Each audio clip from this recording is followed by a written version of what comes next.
Hi guys. Hi guys. Ah, 11:47 p.m.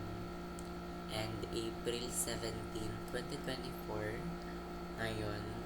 And nagsasagot ako ng G-forms ngayong gabi kasi yun na yung last na gawain ko for today. And then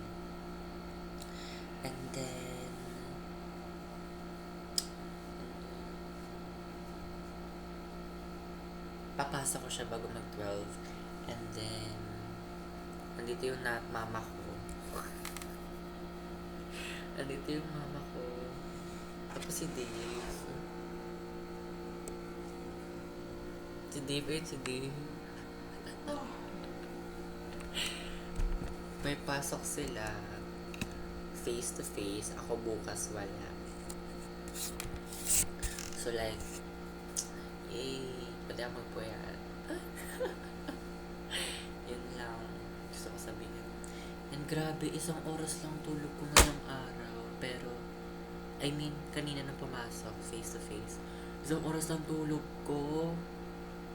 Tapos kinaya ko yung gawain ng araw na yun. Tapos pag-uwi ko, natulog ako mga 1:30. Nagising ako, magsi-6 na. So like,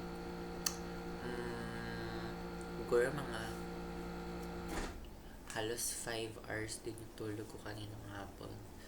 Tapos yun lang. And goodbye. Pose for the camera.